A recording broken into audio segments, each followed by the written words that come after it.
Hola, esperamos que el sermón que vas a escuchar a continuación, predicado por el pastor César Augusto García de la Iglesia Bautista Gracia Redentora en Pereira, sea de gran bendición para ti.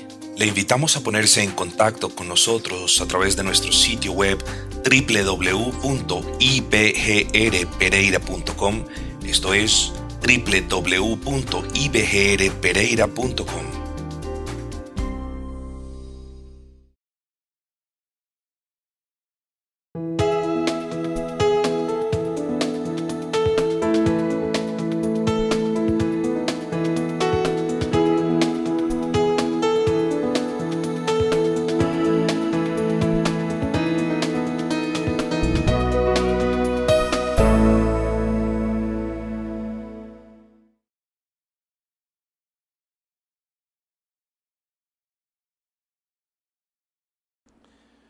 Vamos en esta mañana a la palabra de nuestro buen y gran Salvador. Y para ello les pido que abran sus Biblias en la primera carta del apóstol Pablo a los Corintios, primera carta de Pablo a los Corintios, capítulo número 9, versículo número 14, primera de Corintios 9, 14, nos dice la palabra del Señor: así también ordenó el Señor a los que anuncian el Evangelio, que vivan del Evangelio. De esta manera, pues, dice el apóstol Pablo, es una orden del Señor que quienes anuncian el Evangelio vivan del Evangelio. Y hermanos, el título que yo tengo en esta mañana sencillamente es la manutención del ministro. La manutención del ministro. Y creo que raya con el pecado, y esto es de parte mía, tener dificultad para hablar de estas cosas. He hablado de estas cosas porque son los libros que hemos tomado para estudiar, y recuerdo claramente que hablábamos de ofrendas y de cuestiones relacionadas con el dinero cuando estudiamos la segunda carta del apóstol Pablo a los Corintios, capítulo 8 y 9, y recuerdo que fue pesado, y confieso de corazón que tengo dificultad para hablar de cosas relacionadas con el dinero por el trasfondo del que venimos, hermanos. Tengo dificultad. Así que no estoy aquí como una persona que domina el tema y que le va a dar 3 vueltas y le va a decir esto es lo que dice la Biblia. No, siento gozo de proclamar la palabra del Señor, pero me es difícil hablar de estas cuestiones, porque si es como yo les dijera a ustedes que lo hicieren, a pesar de que la palabra lo diga, me es difícil. Yo tengo que manifestar esa dificultad de manera humilde delante de ustedes, hermanos. Y me es difícil, como les decía, porque venimos de esos trasfondos donde se comercia con la fe de las personas, donde las personas no son vistas como almas inmortales, sino como objetos por medio de los que los ministros o los líderes se pueden aprovechar. Ese es un trasfondo bien complicado, donde además de comerciar con la fe de quienes atienden a estos lugares, se ven cosas horribles, hermanos, como el trueque. Eso lo decíamos, o sea, el trueque: deme dinero a cambio de salud. Es como si los pastores y los líderes de estas iglesias hubiesen sido comisionados como corredores de bolsa del Señor para recibir del pueblo cuestiones que Dios no ha pedido de ellos y para prometerles algo que Dios no ha prometido. Y ese es el trasfondo del que vinimos, hermanos, la mayoría de nosotros, claro está. Un trasfondo donde muchos tuercen la escritura, llegan a pasajes como estos, pasajes solemnes de Primera de Corintios, capítulo 9, y son tentados a torcer la escritura para lucro propio. Hermanos, y eso lo sabemos. Y eso no es misterio ni para ustedes ni para muchos otros. Pero por esas razones me es difícil como ser humano hablar de estas cosas, hermanos. Y reconozco mi dificultad para hablar desde este púlpito de asuntos relacionados con dinero, porque siento vergüenza ajena cuando escucho hablar cuestiones como los líderes deben vivir como ejemplo de prosperidad ante sus congregaciones. Y lo que eso significa, hermanos, es que supuestamente el líder tiene que ser la persona más próspera de la congregación para así dar ejemplo a otros y ellos también puedan anhelar esa prosperidad que supuestamente Dios tiene para ellos. Siento vergüenza ajena y siento dolor, hermanos, porque sé que muchos de ustedes sufrieron eso en carne propia. Pero a pesar de esa dificultad, hay una ordenanza para mí en el día de hoy, hermanos, y es esta. Un predicador de la palabra del Señor no puede sino predicar todo el consejo de Dios. Y eso significa, hermanos, que yo no puedo saltar este capítulo porque me es difícil. Y eso significa, mis amados, que yo no puedo saltarme este capítulo porque los vaya a ofender a ustedes. Me es difícil y sé que quizás voy a ofender a algunos de ustedes, pero no lo puedo evitar. No puedo saltarme este pasaje simplemente diciendo, no, después lo estudiamos. No. Hermanos queridos, de esta manera pues les suplico que tengan paciencia con mis razonamientos, porque la labor que tengo de hablar de estas cosas se hace más difícil cuando el pueblo del Señor desconoce sus deberes y es indiferente a las responsabilidades que Dios les ha asignado en la palabra. Sí, mis hermanos, les recuerdo a todos que una vez adoptados por Dios en su familia, a cada uno de nosotros como hijos, el Señor le asigna deberes y responsabilidades que cumplir de la misma manera como se los asignas tú a tus hijos. También sé que por nuestra naturaleza caída, por lo general nos inclinamos a reclamar los derechos por encima de los deberes. El yo tiende a complacerse por encima de los demás. Mis deseos están por encima de las necesidades de los demás. El yo quiero esto o estoy antojado de esto es mucho más importante que aquello que los demás necesitan. Y últimamente nos podemos enfocar tanto en vivir de acuerdo con los parámetros del mundo, prosperidad, dinero, casa, carreras, fincas, ahorros y todo lo demás, que aún como cristianos se nos olvida la responsabilidad que tenemos de ser buenos administradores de lo que Dios te da. Porque no es como si tú hubieses tenido una fábrica de dinero en tu casa y tomas el dinero. Si es así, Dios no te ha dado nada. Pero si con el sudor de tu frente tú recibes un salario al final del mes, que jamás se te olvide que ese salario viene de parte de Dios. Lo que pasa, hermanos, es que cuando el pastor habla del pecado, nos sentimos confrontados. Cuando el pastor levanta el pueblo, nos sentimos alentados. Cuando el pastor nos recuerda algo que hemos olvidado, también nos sentimos desafiados y con deseos de enmendar esa situación. Pero cuando el pastor, autorizado por la palabra, toca tu tiempo y tu bolsillo, ya me enfrento yo a otro tipo de reacciones. Toco tu pecado y te puede tocar a ti, pero tú dices, bueno, sí, pero cuando yo por la palabra toco tu reloj, la administración de tu tiempo, el tiempo que le das al Señor, el servicio que le prestas al Señor, y toco tu bolsillo diciendo, eres responsable de una serie de cuestiones inherentes al desarrollo, a la edificación, al levantamiento de la iglesia, entonces muchos dicen, no, ahí no. Guarde su distancia, que yo guardo la mía. Pero ¿qué tan cristiano será aquel que responde de esa manera?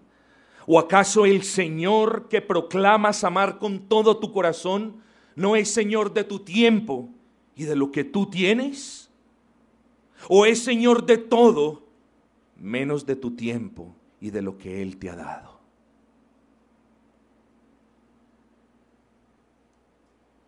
Soy consciente de muchas cosas, hermanos, y me excusan a lo largo de este prefacio o introducción. Pero hay cosas que hay que dejar en claro. Soy consciente de que hablar de dinero en una iglesia bíblica no es cómodo para un pastor. Al menos para mí no lo es, hermanos. Soy consciente de que hablar de dinero en una ciudad en la que se han visto una sarta de abusos es algo también muy delicado. Soy consciente de que multitud de iglesias se hicieron casas de empeño y hasta casas de garantías en las que las personas dejaban sus pertenencias, sus carros, las escrituras, hasta que ellas traían el dinero para rescatarlas. Eso ha pasado en esta ciudad y quizás usted viene de partes donde han hecho esto o donde continúan estas prácticas abominables al Señor. Pero también soy consciente, repito, que entre ustedes hay queridos hermanos que fueron usados, abusados, engañados y estafados en iglesias de toda suerte de denominación y ahora están a la defensiva. A pesar de todo esto, yo quiero suplicarte en esta mañana, una vez más, que prestes atención a lo que dice Pablo o Dios por medio de Pablo en este pasaje. Presta atención, te lo suplico de veras, porque aquí hay un recordatorio claro que si bien muchos han torcido para lucro personal, hay otros, y esto por la gracia del Señor, hay conmigo otros, y repito, por la gracia del Señor, que no lo hacemos por amor al Evangelio y por quienes han sido salvos por medio del Evangelio. Pero la palabra dice, versículo 14, así también ordenó el Señor a los que anuncian el Evangelio que vivan del Evangelio. Hermanos, y en la meditación que nosotros tenemos en la mañana de hoy, vamos a hablar rápidamente de 5 puntos. Derecho a la manutención del ministro. Segundo, la manutención del ministro en el Antiguo Testamento. Tercero, la manutención del ministro en el Nuevo Testamento. Cuarto, la renuncia de Pablo como ministro a esa manutención a la que tenía derecho. Y quinto, la responsabilidad de la iglesia en la manutención del ministro. Entonces lleguemos pues al primer punto, derecho a la manutención del ministro o derecho que tiene el ministro a ser mantenido por la iglesia. Y para comprender esto, hermanos, es necesario dar un breve trasfondo. El apostolado de Pablo fue puesto en duda por algunas personas y consecuentemente, es decir, en virtud de que el apostolado de Pablo fue puesto en duda, existían personas que pensaban de la siguiente manera: si Pablo no es apóstol, entonces, vean el punto, si Pablo no es apóstol, entonces, como consecuencia, Pablo no tiene derecho a acceder a los privilegios básicos que eran comunes en aquella época apostólica. Es decir, el razonamiento de ellos es, este no es apóstol, por tanto, no tiene derecho a ninguna de las bendiciones con las que nosotros como iglesia damos a los apóstoles. Y si ustedes, hermanos, tienen alguna duda de cuán férreamente el apóstol Pablo defendía su apostolado, no es sino que vayan y recuerden lo que estudiamos en 2 de Corintios. Hermano, cuando Dios lo llama a uno, hermanos, excúsenme la palabra, uno se hace matar por ese llamado, porque sabe que no solamente ha sido un llamado místico que uno siente en su interior, sino que ha sido un llamado que ha sido corroborado por hermanos en la fe, por ancianos y por diáconos que han, primero que todo, se han cerciorado de que la persona que es llamada al ministerio cumpla con esos requerimientos ministeriales presentes en Tito y en Timoteo. Y cuando uno comienza a laborar, hermanos, y cuando el Señor comienza a bendecir, uno dice, Dios está con nosotros. Y no tanto, hermanos, por el número de las personas, y no tanto por las ofrendas que se recojan, sino por el crecimiento de la iglesia en el sentido espiritual de la palabra, y por las conversiones que por la gracia del Señor han ocurrido en la congregación, hermanos. Y uno dice, puede que este no me vea como pastor, o puede que aquel otro no me reconozca como pastor, y no me importa. Porque sé que no solamente Dios me ha llamado, porque sé que no solamente Dios ha confirmado el llamado, sino porque mis ojos, que algún día han de perecer, puede ver la bendición del Señor en el lugar donde he sido llamado.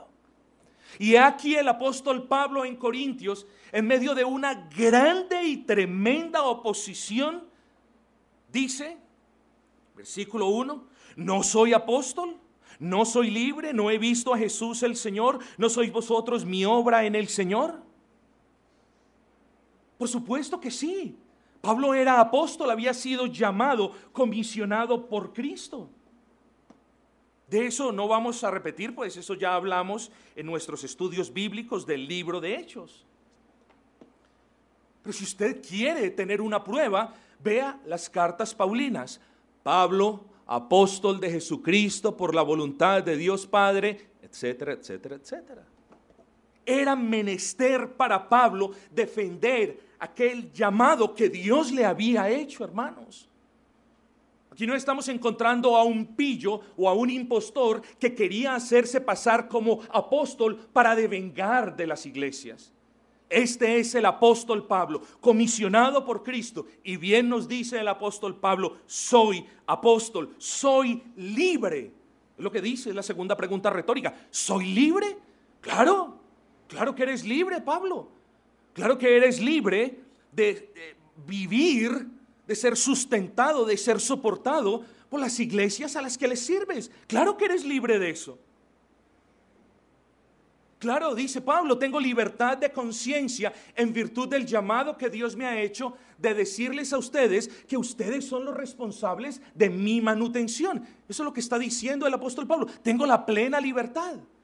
Venimos de ese trasfondo de la libertad de conciencia, donde nosotros tenemos derechos legítimos a la palabra del Señor, pero donde en algunas ocasiones es necesario prescindir de ellos para no ser piedra de tropiezo. Y ahorita vamos a ver qué es lo que sucede con Pablo. Pero Pablo está diciendo, por supuesto que soy apóstol. Y en virtud de que soy apóstol, soy libre, estoy en plena libertad de conciencia de ser sostenido, soportado por ustedes. He visto a Cristo, Cristo me comisionó. Y dice, vosotros sois mi obra. Ustedes se han convertido, sí, por la gracia y por el poder de Dios, sí. Sin el Señor no hubiese podido existir ninguna conversión entre ustedes. Pero lo que quiere decir el apóstol Pablo cuando dice, ¿no sois vosotros mi obra en el Señor? Lo que está diciendo Pablo es, Dios ha hecho una obra maravillosa en ustedes, pero a final de cuentas, yo he sido el obrero a quien Dios ha utilizado para esa labor. Hermano, ¿era fácil para Pablo decir esto? No, ni siquiera lo tuvo que haber dicho, pero algunos de ellos lo pusieron en duda y Pablo entonces, en la firmeza que le caracterizaba, trae por medio de esta carta respuesta a algunas inquietudes. Hermanos, y aquí vemos, Pablo defendiendo su apostolado y los derechos inherentes a ese cargo en el versículo 1, y en el versículo 2 sube el tono de la voz en la carta, si ustedes me excusan y me puedo expresar de esa manera. Si para otros no soy apóstol, para vosotros ciertamente lo soy, porque el sello de mi apostolado sois vosotros en el Señor. Y dice Pablo en el versículo 2, reiterando con fuerza: si he sido escogido por Dios y debería recibir lo que Dios ordenó para mí, ¿por qué no lo voy a hacer? Si Dios me ha llamado a servir en Corinto, si Dios me ha usado para edificar la iglesia de Corinto, si Dios me ha usado para predicar el evangelio en Corinto, para edificar a los santos en Corinto, ¿por qué yo me tengo que rehusar a algo que es una orden de Dios para conmigo? Si otros no creen que yo soy apóstol, allá ellos, pero vosotros sois la prueba de que lo soy. Y Pablo dice en 2 de Corintios, porque las señales de los apóstoles se han manifestado de manera poderosa entre vosotros, hermanos. Pero creo que es útil mirar este punto un poco más a fondo, hermanos. Si bien del Señor es la gloria, como les decía hace un instante, el Señor usa seres humanos para conseguir sus propósitos. Y dicho esto, les recuerdo que todos sabemos que la gloria fue para el Señor en la salvación de los corintios. Desde luego que fue así. Pero hermanos, pensemos en esto por un momento. ¿Quién aró? ¿Quién labró? ¿Quién sembró? ¿Y quién derramó lágrimas en el terreno de la ciudad de Corinto mientras se sembraba la semilla del evangelio? ¿Fue Dios? No fue Dios. Fue el apóstol Pablo. Repito, todo sucede para la gloria del Señor. Las conversiones fueron por la gracia del Señor y para la gloria de Dios. Pero Dios no descendió a levantar la iglesia de Corinto. Él comisionó a un ser humano para que ese ser humano fuese y pusiese el pecho a la brisa en la ciudad de Corinto, y que viniese lo que se viniese, Dios iba a estar con él. Él fue el que aró, él fue el que segó, él fue el que sembró, hermanos queridos, con lágrimas, como nos dice la Escritura. ¿No tenía él derecho a ser sustentado por aquellos a quienes había bendecido? Hermano, Pablo es un empleado de Dios y usted lo debe ver de esa manera.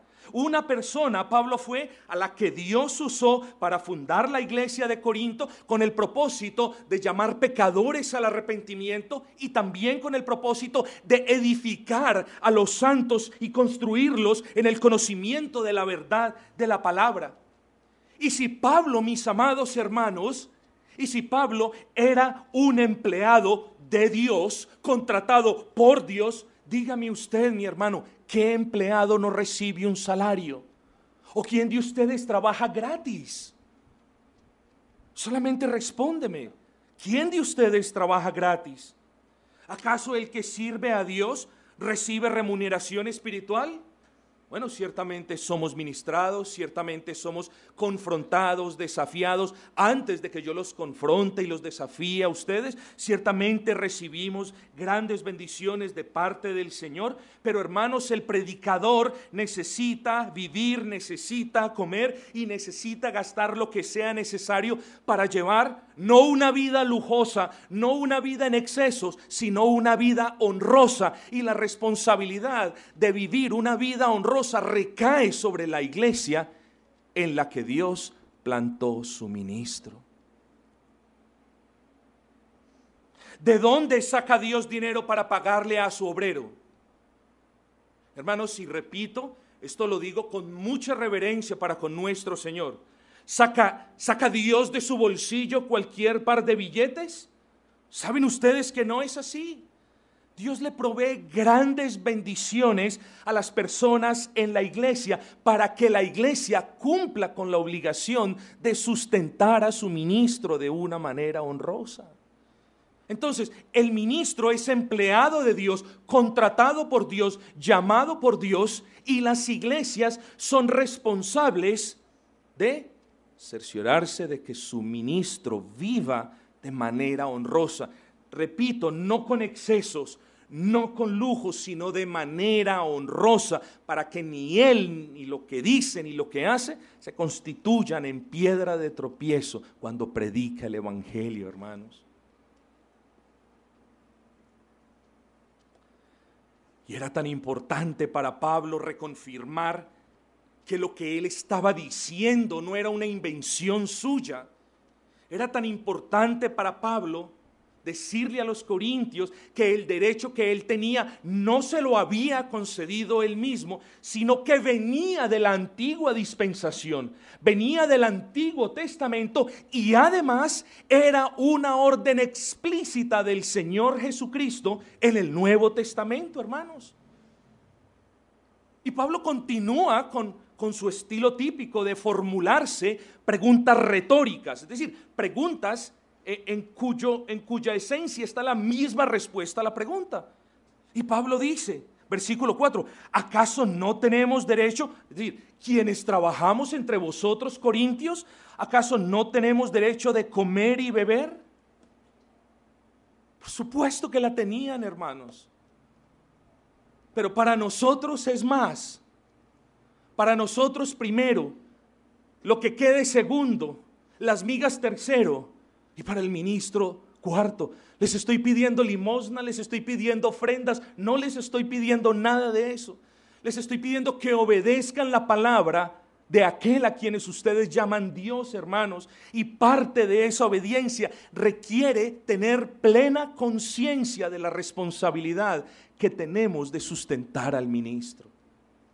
Muchos de ustedes no van a estar aquí en 5 o 10 años. Quizás el Señor los lleve de regreso a su nación, quizás el Señor le dé un cargo en otra ciudad, quizás el Señor abra puerta en otra población y van a congregarse. Y recuerden que es obligación de la iglesia velar por la manutención modesta pero honrosa y con dignidad del ministro. Versículo 5, está la segunda pregunta retórica. ¿No tenemos derecho de traer con nosotros una hermana por mujer, como también los otros apóstoles y los otros hermanos del Señor? ¿Y Cefas? ¿Cuál es el punto de esta pregunta? Bueno, al parecer los otros apóstoles llevaban su familia. Hay debate sobre esto, pero algunos de ellos llevaban su familia a esos viajes misioneros que ejecutaban para la gloria del Señor, en el servicio al Señor. Pero Pablo no. Pablo no estaba casado aparentemente, o Pablo había sido abandonado cuando el Señor lo convirtió a Cristo. Probablemente eso es lo que podemos concluir. Y el argumento de Pablo es este, mis amados hermanos. La iglesia se ocupa, ahora sí bien, no solamente de la manutención del ministro, sino también de suplir las necesidades de la familia inmediata del ministro, hermanos. Por donde lo quiera ver, eso significa este versículo. Pablo está diciendo, ¿acaso nosotros somos los únicos que laboramos entre ustedes y nuestras familias no pueden ser sostenidas? Es decir, nuestras familias no pueden ser carga para ustedes, como si lo son para los hermanos del Señor, como si lo es para Pedro, como si lo es en esos casos. Claro. Y aquí les recuerdo que algunos en la ciudad de Corinto decían, Pablo no es apóstol, por lo tanto no tiene derecho. Pero Pablo argumenta, sí lo soy, y si tuviera familia, sería obligación vuestra que vosotros os echases la carga de mi familia inmediata. ¿Quién es la familia inmediata? Papá, mamá, abuelo, bisabuelo, tía, primo. No, es esposa e hijos. Punto, hermanos. Y si el día de mañana ustedes llaman a un pastor con esposa e hijos, sepan ustedes que es su deber sustentarlo a él y al bagaje que a él trae, hermanos. Tercera pregunta retórica. ¿O solo Bernabé y yo no tenemos derecho a no trabajar? Hermanos, ¿vieron el punto? Pablo tenía derecho a no trabajar. Usualmente venimos el que no trabaja, que no come, sí. El que no trabaja es un vago, también. Pero no se nos pueden olvidar los contextos, hermanos. Y el contexto particular en 1 Corintios capítulo 9 era que el ministro se debía dedicar de tiempo completo a la ministración de la palabra del Señor y por tanto tenía el derecho a decir: no voy a trabajar, ustedes me van a sustentar. Hermanos, que tanto pueda sustentar la iglesia un ministro, eso ya es una cuestión diferente. Pero sepan, hermano, que el mínimo límite al que nosotros deberíamos apuntarle es a la total manutención del ministro, hermanos. Una manutención que, repito, para que no hayan dudas, una manutención que no implica una casa en Álamos, ni implica un carro último modelo, ni implica viajes al exterior pagados. Es una manutención que no implica grandezas o cosas que contradigan la palabra. Pero el mínimo al que nosotros le deberíamos apuntar es a la manutención total del ministro. Y hay gran peligro en que este no sea el mínimo límite al que nosotros le apuntemos. Y hay gran peligro, hermanos, porque si las necesidades de un ministro superan el límite aquel que va a ser el ministro. El ministro, escúchenme esto, no puede dejar morir a su familia de hambre porque sería un impío, como lo dice la palabra. Entonces, ¿qué hace? Bueno, le va a tocar conseguir un trabajo. Y bienvenidos al club del Colombia, donde no hay trabajos de medio tiempo, donde no hay un trabajo de 8 a 12 de la mañana.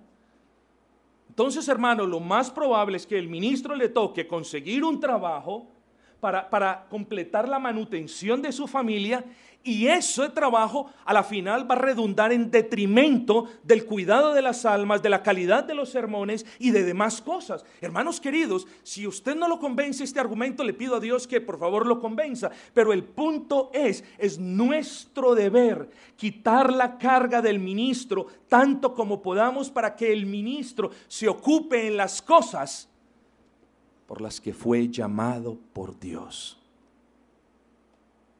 Pastor, yo conozco a personas que trabajan. Gloria al Señor por las personas que trabajan, mi hermano. Ore por ellas para que la iglesia donde ellos están los puedan sustentar. Yo tengo unos pastores que tienen fábricas. Gloria al Señor, hermanos. Ore por ellos para que esas personas que se paran en los púlpitos, que son ricos, les den ejemplo a los demás de una mayordomía dedicada al Señor. Pero a nosotros en particular, oremos, hermanos, para que nosotros podamos alcanzar ese nivel donde el ministro viva honrosamente y no le toque preocuparse de lo demás. Pero podemos ser desagradecidos con quien labora honrosamente en las cuestiones santas, hermanos. Mientras haya una persona a la que Dios haya llamado, y mientras que esta persona sea fiel en su servicio, y mientras que los frutos de sus labores sean evidentes, y mientras que el evangelio continúe siendo proclamado, y mientras que la iglesia continúe siendo edificado, que no se nos olvide, mis amados, que de la misma manera que sería injusto e ilegal que tú no recibas tu salario después de largas jornadas de trabajo, así también es injusto y ilegal que quien vela mientras duermes y quien se preocupa cuando tú vas de paseo no reciba el justo salario por sus labores. No darle lo justo y necesario a quien predica el evangelio es tomar de Dios las bendiciones, retenerlas para mí, y solamente es dar lo que sobra a quien quizás lo necesita. Tengamos cuidado, hermanos. Pero Pablo, insisto, continúa su razonamiento. Y ahora nos trae a continuación, hermanos, como la cereza en el ponqué, nos trae dos razonamientos. Un razonamiento práctico y un razonamiento bíblico. ¿Razonamientos de qué? Para sustentar todo lo que ha dicho. con anterioridad. Y el razonamiento práctico lo vemos en el versículo 7. Dice, ¿quién fue jamás soldado utilizando sus propios ahorros? ¿Quién fue jamás soldado utilizando su propio dinero? ¿Quién fue soldado y compró el uniforme? ¿Quién fue soldado y compró el fusil? ¿Quién fue soldado y compró esto y compró lo otro? ¿Acaso el soldado no es aquel que llama a la patria y le provee lo necesario para que vaya a la guerra en nombre de la patria? Ese es el argumento de Pablo, mis amados. Hermanos, ninguno de ustedes lo sabe.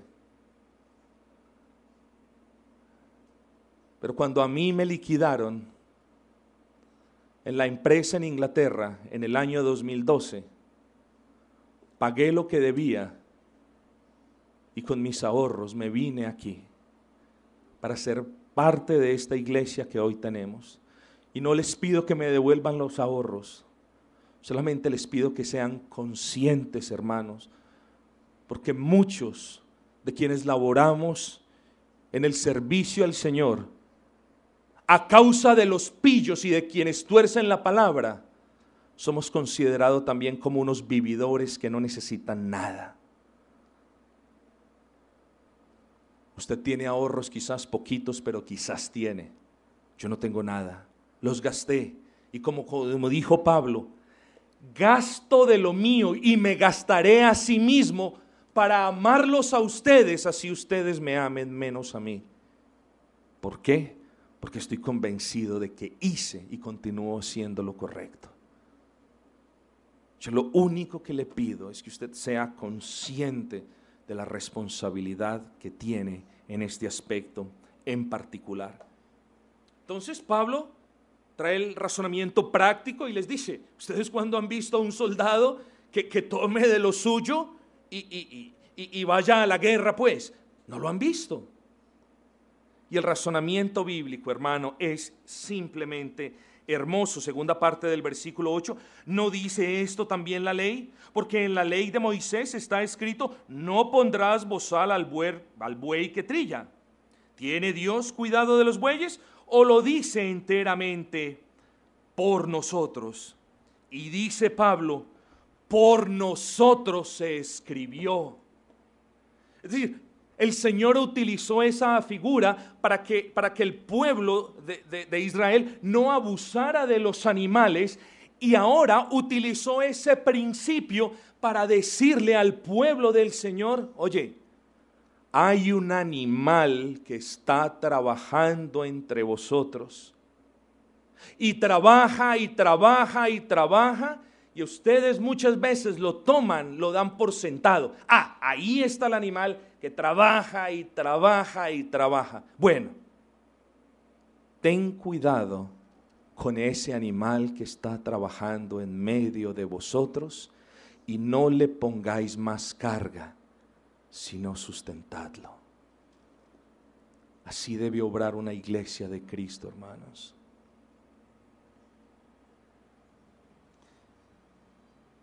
Y aquí es cuando hablamos de la manutención del ministro en el Antiguo Testamento. No pondrás bozal al buey cuando trillare. Y la práctica del Antiguo Testamento era hacer que los bueyes caminaran sobre las espigas y separaran el gramo del desecho. Y aquí el apóstol usa esa ley ceremonial para enfatizar el principio dado en el versículo 11. Mírenlo ustedes. Si nosotros sembramos lo espiritual, ¿es gran cosa si segáremos de vosotros lo material? Es decir, si el ministro se esfuerza porque vosotros crezcáis en el Señor, si el ministro se esfuerza porque vosotros améis más al Señor, si el ministro se esfuerza por prepararse más para que ustedes sean edificados en el Señor, ¿cuál es el escándalo de que el ministro se beneficie con una fracción de lo que ustedes dan al Señor? ¿Cuál es el escándalo? Y el razonamiento del Antiguo Testamento continúa, hermanos, en el versículo 13. Mírenlo ustedes. ¿No sabéis que los que trabajaban en las cosas sagradas comen del templo y que los que sirven al altar, del altar participan? Hermanos, ¿quién de ustedes No sabe que la ley ceremonial permitía a los sacerdotes tomar gran porción de algunas de las carnes que eran sacrificadas en algunas de las ofrendas. ¿Quién de ustedes no lo sabe? ¿Quién de ustedes no sabe que el pecho, que la espaldilla eran dadas al sacerdote? ¿Quién de ustedes no saben que la harina y el aceite eran dadas al sacerdote? ¿Quién de ustedes no lo conoce? Bueno, ese es el punto de Pablo. Pablo está diciendo, el mismo principio que hubo en la antigua dispensación tiene que moverse, tiene que continuar en la nueva dispensación, porque el que trabaja en lo espiritual debe de vengar de manera material. Los sacerdotes trabajaban en lo espiritual, devengaban de manera material. Hermanos queridos, no desechemos estas cosas. Si los bueyes se beneficiaban de su trabajo, si un animal se beneficiaba de su trabajo, ¿no deberían aquellos que son llamados por Dios a servir en las iglesias también beneficiarse de sus labores? Si los sacerdotes en la antigua dispensación se beneficiaban de sus labores, ¿no deberíamos también los verdaderos pastores beneficiarnos de esas labores que hacemos entre vosotros? Juzgue usted, querido hermano, si yo lo que le estoy diciendo lo he sacado de mi propia mente, o si en verdad el Antiguo Testamento habla de eso y Pablo nos lo recuerda hoy como creyentes del Nuevo. Hermano, me lamento hasta la médula y mi tuétano que haya iglesias pobres, llenas de personas humildes, hermanos, que no puedan mantener a su ministro. Conozco iglesias fieles que ese es el caso, y he visto también cómo el Señor ha provisto y cómo ellos han podido cumplir este requerimiento del Señor. Pero hermano, por lo que más me lamento es por iglesias llenas de personas que han visto el poder y la misericordia del Señor y no se mueven a suplir las necesidades del ministro. Eso sí me duele, hermano. Y el hecho de que nosotros hayamos sido usados, abusados, ultrajados y mentidos, no significa que ahora estemos exonerados de cumplir esta gran responsabilidad, hermanos. No podemos convertirnos en aquellos cristianos que arrancan una página del libro de Hebreos porque en ella dice: no dejéis de congregaros como algunos tienen por costumbre. No podemos convertirnos, mis amados, en cristianos ahora que vengan a arrancar las páginas de 1 Corintios 9, porque ahí dice: no pondráis carga al buey, al animal que sirve entre vosotros. No podemos hacer esto. Esto es parte de todo el consejo de Dios. Y si es parte del consejo de Dios, es menester nuestro, por no decir obligación, esmerarnos para cumplirlo. Pero ahora termino, hermano, con la manutención del ministro en el Nuevo Testamento. Pablo regresa al tiempo presente, a la situación particular en la iglesia de Corinto, y dice: si otros participan, versículo 12, si otros participan de este derecho sobre vosotros, ¿cuánto más vosotros? ¿Cuál era el punto? Habían en la ciudad de Corinto pastores maestros que se veían beneficiados con un salario que era destinado para su manutención. Y Pablo le dice: ¿cuánto más nosotros? Pablo repite de manera enfática: nosotros tenemos el derecho a participar. Pero aquí viene algo hermoso, hermanos. Miren lo hermoso. Y no es que esto no se pueda hacer. Es que Pablo era Pablo, y a nosotros los pastores nos hace mucha falta, gracia, para imitarlo en el pleno sentido de la palabra. Y Pablo, en pleno uso de su derecho de ser sostenido, mantenido por la iglesia, ¿saben qué hace? Se va a hacer carpas en la ciudad de Corinto, rehusando así el derecho que tenía. ¿Para qué? Para no entorpecer las labores del evangelio. Ah, pastor, haga lo mismo que Pablo. Hoy no voy a hacer lo mismo que Pablo. Hoy le pido al Señor que me conceda la gracia para enseñarte de que es tu deber cumplir con la palabra y ayudar a la manutención digna y honrosa de quien les enseña la palabra del Señor.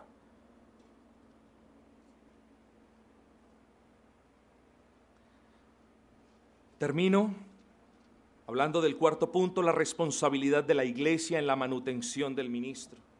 Versículo 14, así también ordenó el Señor a los que anuncian el Evangelio que vivan del Evangelio.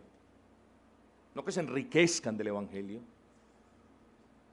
no que anden en los mejores carros por el Evangelio, no que vivan en las mejores casas por el Evangelio, sino que vivan de una manera honrosa porque predican el Evangelio. Hermanos, vean conmigo, miremos hacia atrás.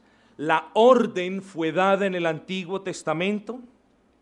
Durante el Antiguo Testamento se probó que los sacerdotes que se dedicaban a servir al Señor eran sustentados de manera digna y muchas veces abundante, hasta el punto que a ellos mismos les tocaba decir: no traigas más ofrendas. Y además de eso, la orden es reiterada por aquel a quien tú llamas Señor y Salvador. Cristo dijo: y posad, diciéndole a los 70, y posad en aquella misma casa, comiendo y bebiendo lo que os den, porque el obrero es digno de su salario. Así que, hermano, no solamente vemos la orden en el Antiguo Testamento, sino que vemos la orden siendo reiterada por Cristo en el Nuevo.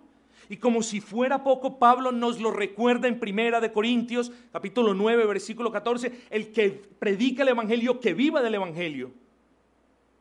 ¿Y cómo cerrar esta meditación con este hermoso versículo?